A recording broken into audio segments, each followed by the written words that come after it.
Hoş geldiniz. Hoş geldiniz. Sağ olun. Hoş geldiniz. Hoş geldiniz. Sağ olun. Aleykümselam. Hoş geldiniz. Sağ olun. Nasılsınız? İyisiniz inşallah.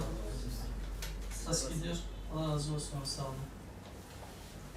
Bunlar iyi inşallah. Keyifler, haller. Kavan abi nasılsın? İyisin inşallah. Cezesini ya kara al. Gün kalmış. Öyle kalmış. Ama sizin için herhalde kalandır. Ama hayattan memnun olmak insanlara nasip olmuyor. Fakat elhamdülillah yani eğer iman ehli isek yani biz hayattan her halükarda memnun oluyoruz. Yani şu bir hakikaten yani eğer insanoğlu hem bir birey olarak hem bir kurum olarak hem bir yapı olarak bunu çoğaltabiliriz. Yani hayatta bir şeyler elde etmek istiyorsa mevcut beraber yaşamını sürdürdüğü işte bireyse insanlara karşı, kurumsa o eşdeğer kurumlara karşı yani onlara karşı biraz daha fazla gayret sarf etmeli. Dolayısıyla daha fazla çalışmalı. Durak sıkıntımız vardı. Bunlar halloldu çok şükür. Daha önceden de dile getirmiştik. Mescit sıkıntımız var. Bir bina içerisinde 3-4 fakülte var en az. Ve namaz kılan öğrenci sayısı çok fazla. Mescidimiz de gerçekten çok küçük ve öğrenciler sığmıyorlar. Çoğu zaman derslere geç kalma sıkıntısı olabiliyor. Mescit büyük olursa bu sıkıntı yaşanmayacak. Sıkıntı giderilmiş olacak. Ahlak konusunda biraz problemimiz var. Hani gayrimeşru ilişkilerin yaşanması babında. Bizler de inançlı öğrenciler olarak bunların yaşanmasını istemiyoruz. Önüne geçilmesini istiyoruz. Üniversitenin ciddi bir bağlamda bu tür ahlaksızlık sergileyen öğrencilere ciddi bir yaptırım yapılmasını istiyoruz. Ki yapılmadığı takdirde emin olun bunlara yol açılacaktır. Daha da artacaktır. Şahsen 2 yıldan beri Batman Üniversitesi'nde okumaktayım. 1,5 yılımı doldurdum. Yani geldiğimde cami inşaatı nasıl düzeydeyse şu anda da aynı düzeyde. Hiçbir gelişme yok. Diyebilirim belki bir çivi dahi çakılmamıştır geçen seneden bu yana. Kampüsümüzün içerisinde yanılmıyorsam 2-3 tane bina yapılmaya başlandı. Bu dönem başlanmasına rağmen şu anda bitmek üzere. Hani neden bütçe yoksa binalar yapılıyor da cami neden yapılmıyor? Caminin inşaatı neden tamamlanmıyor? İmkan var ki hani onlar oluyorsa caminin de bir an önce bitmesi gerekiyor. Bayanların mescidi sosyal medyamıza gelen şikayetler üzerinden dile getiriyoruz. Bayanların mescidi aynı sıkıntı onlarda da var. Bizde olduğu gibi onların mescidi de çok dar. Onlar da mescitlerinin genişletilmesini istiyorlar. Evet.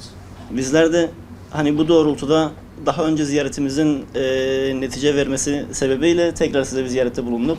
İnşallah bu sorun ve sıkıntılar tekrar hani ortadan kalkar inşallah.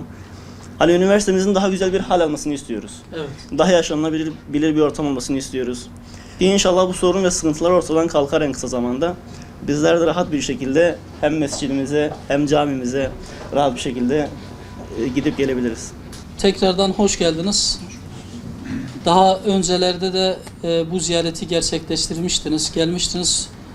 Üniversitede yaşanılan bazı sıkıntıları, problemleri dile getirmiştiniz. Bizler de bunları gündeme getirmiş ve bu sorunların çözümü için gerekli girişimlerde bulunmuştuk. Tabii biz siyasilerin üzerine düşen zaten toplumun yaşadıkları sorunları gündeme getirip bunun çözümünün sağlanabilmesi adına girişimlerde bulunmaktır. Bugün hakikaten toplumumuzun birçok kesiminin yaşadığı sıkıntılar, problemler vardır. İşte bayağı konuştuk. Üniversitede de sizlerin yaşadığı bazı problemler var. Özellikle yani inançlı öğrenciler olarak şu talepte bulunmanız çok doğal. Şu anda Batman Üniversitesi'nde cami 2 yıldan bu yana Batman Üniversitesi Camisi yapılmış ancak tamamen bitirilmemiş. Bu konuda bu caminin bitirilmesi gereklidir. Biz de inşallah bu girişimlerde bulunup caminin bitirilmesi için yetkililerle görüşmeler gerçekleştireceğiz. Aynı şekilde fakültelerde yani yine fakülteler içinde bulunan mescitlerin küçüklüğünden, darlığından söz ettiniz. Bu konuda da olması gereken mescitlerimizin biraz daha büyütülmesi, mescitlerimizdeki o öğrenci kardeşlerimizin rahatça ibadetlerini yapabilmeleri, bunun olanaklarının oluşturulması gerekir. Bu konuda da inşallah gerekli girişimlerde bulunacağız. Aynı zamanda ahlaki yozlaşmadan da söz ettik. En büyük sorunlarımızdan bir tanesi de belki budur. Çünkü gerçekten gençliğimiz bugün değerlerinden uzaklaştırılmış durumdadır. Zira uzun süreden beridir gençliğimizin bu yozlaşması için şer güçler oyun ve desiseler peşindedir. Ne yazık ki toplumun geneline baktığımızda gençliğimizin değerlerinden uzaklaştırıldığını görüyoruz. Bu da şer güçlerin oyunlarında başarılı olduklarının sonucu olarak önümüze çıkıyor. Bu konuda hepimizin üzerine düşen görev ve sorumluluklar var. Zira hakikaten bizler Müslüman topluluklar olarak topluma hayrı tavsiye eden, toplumu kötülüklerden men eden bir topluluk olmamız gerekiyor. Allahu Teala'nın bu bize emridir. Bizler de yaşayışımızın tüm alanlarında gördüğümüz yanlışlıkları, gördüğümüz kötülükleri öncelikle elimizle, buna gücümüz yetmezse dilimizle, buna da gücümüz yetmezse kalbimizle buğz ederek o kötülükten kendimizi muhafaza, toplumumuzu muhafaza etmek zorundayız. Bu konuda çalışmalar yapılmalıdır ve bu çalışmalara da toplumun hassasiyet sahibi kesimlerinin destek vermesi gerekmektedir. En büyük husus da öğrenci kardeşlerimizin bu konularda bilinçlendirilmesidir.